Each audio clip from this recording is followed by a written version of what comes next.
to Cynthia. Come through, Cynthia. You're the homie in the building. Yes. Thank you for joining us. Thank you for having me. Can I join you? I've got my tea with me today. I like that. She came prepared. Always. Come on, let's sit down. Let's chat a bit. bit. No more show of late night on the best coast. What up, what up? Coming from our location at apartment 4B. Miro, who are we in the building with? Star of stage and screen. Got the new album coming out soon. Cynthia Erivo, ladies and gentlemen, you know what I'm saying? Al. I like the accent on that. Okay. Gotta roll the R, you feel me? I like that too. I like that. Okay. Cynthia, how's it going? Good, thank you. Thank you for joining us on our trip here on the West Coast. You know what I'm saying? Thank you for having me. Nothing but illustrious guests. Oh, well, thanks. Illustrious. The first of many illustrious guests. Thank you very much. Thank you. I appreciate that. So we're here in LA, you know what I mean, doing LA things. Doing the LA things, you know what I'm saying? Dispensaries, we're here at 4B, beautiful location. You know what I'm saying? Avocado Love, toast after gorgeous. this, you know. Right, that's very LA. Sneaker shopping on Fairfax. Doing Very all, you LA, know. yeah. After this, we're gonna take a picture at the Pink Wall. Know We're the doing one. all the basic things. Yep. Run your canyon. Tell us Nice one, yeah. what should we do in LA while we're here? Eat good food. There's on Fairfax. There's a place called Pearls. It's like a boba spot. I've heard of that before. Love that Okay. place. It's really good. The people there are really great. I would do that. There's where else would we go? We would go to. I do a run. I like running down Sunset. That's a really good. If you're into exercising, that's a good thing to do. Okay. I don't know. Shopping's good here. Have you noticed that people don't walk in LA? And if you are walking, people look at you like, Yes. what are you doing? Yeah. You know how clear the roads are when I'm running in the morning? Yeah. Yeah. You can run in the middle of the street. In the middle of the street. It's good for your mentals, though. It's good for my mental health, yeah. And it's like the street was made just for me because it's empty. It's a good feeling. Yeah. It's a good feeling. Good feeling. Hills be- too, you know? Yeah, one. but that's why the legs. Okay. My legs work for it. So when you're running, Yes. you got streets to yourself. Yes. Is that when you're thinking about songs and song melodies and lyrics and things like that? Is that the Yeah. time when you're like processing? Is that That's like your exactly lab? the time. I started running a long time ago for that reason exactly, because I could process ideas, I could process things that were going on in the day. Songs would come to me and lyrics would come, and I would quickly keep them in my memory bank and jot them down when I got back. I would listen to music just for inspiration. Yeah, I do a lot of my thinking when I run. The term runner's high, is Yeah. that real? Yeah. Does that really happen? Yeah. And can you describe it? Because I get when regular you- high, like weed high. Yeah. Puff, puff, fast, otherwise. So depends on where you are in the run. If you're doing a really long run, I sometimes get the high in the middle of the run, and it literally feels like you're flying.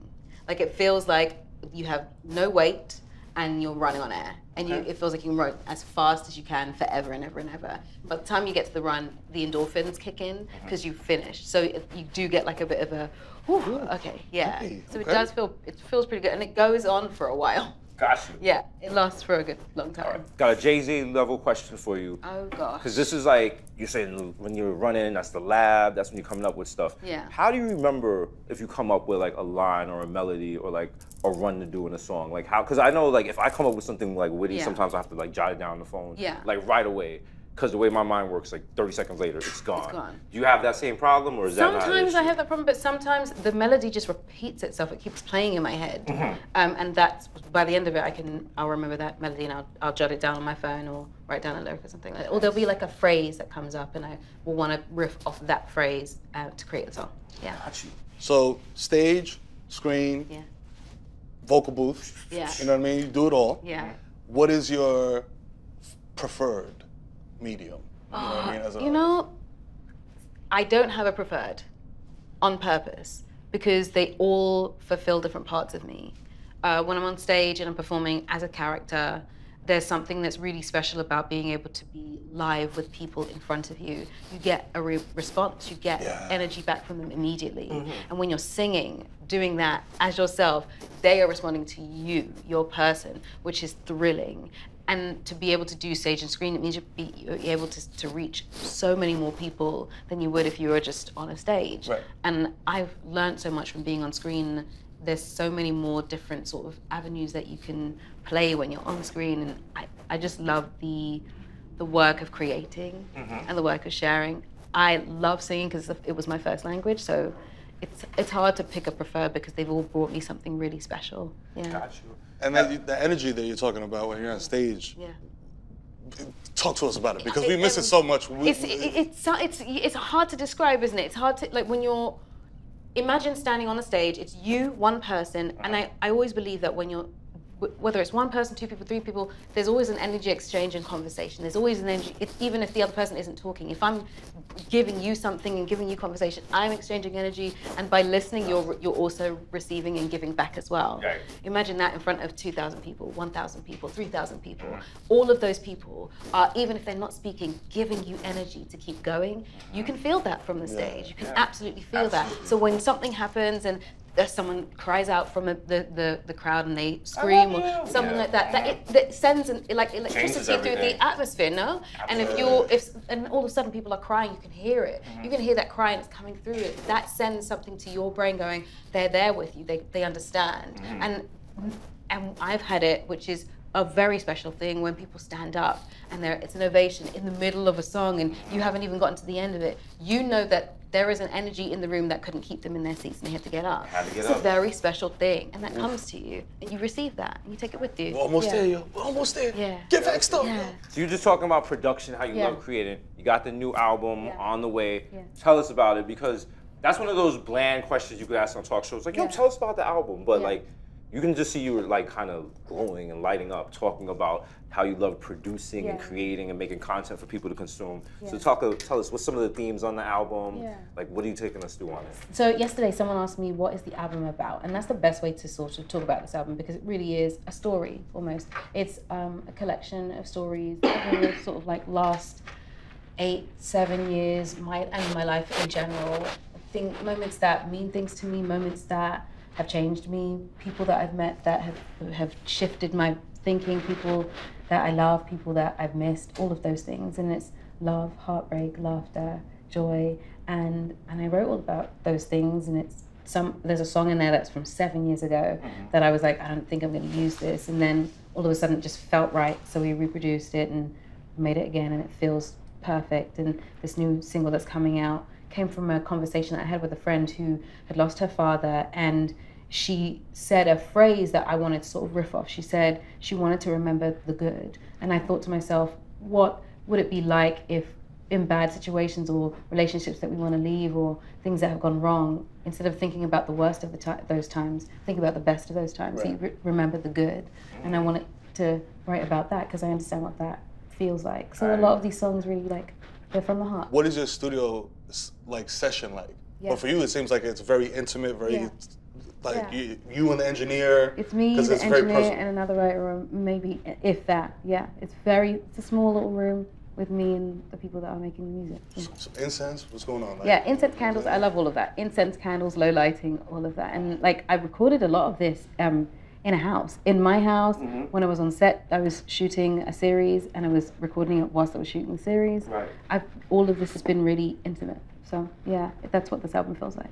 Got you. Has the pandemic changed the intimacy of your creating process? No, it made it more intimate. Made it more way more intimate. Right. Now, from going to, we had 1 or 2 in the studio, from being in a studio, in like small studios, to being literally in a little office, in a little room, creating a little cubby for myself to create sound.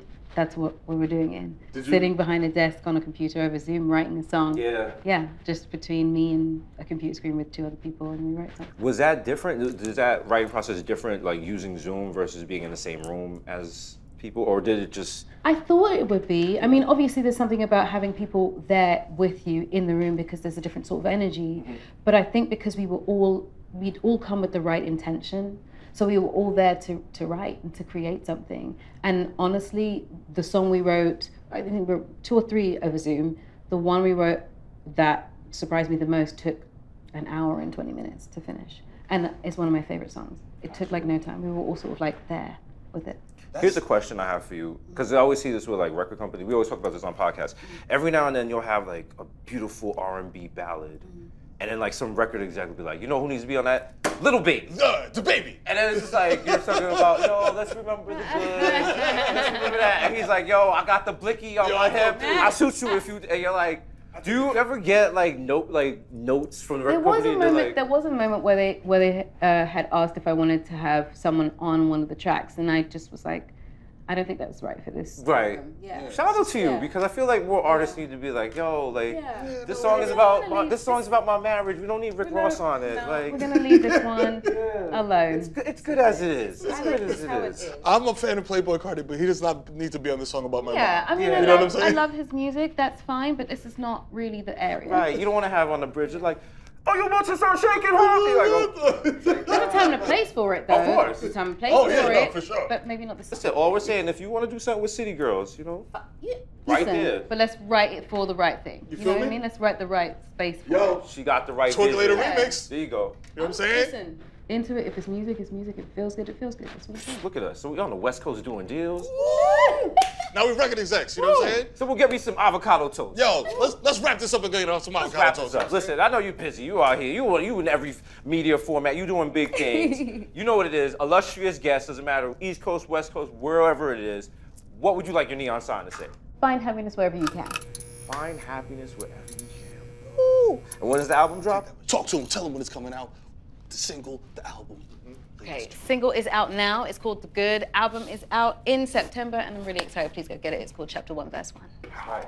In Cynthia's name we pray. Amen. Peace, y'all. In the building, you're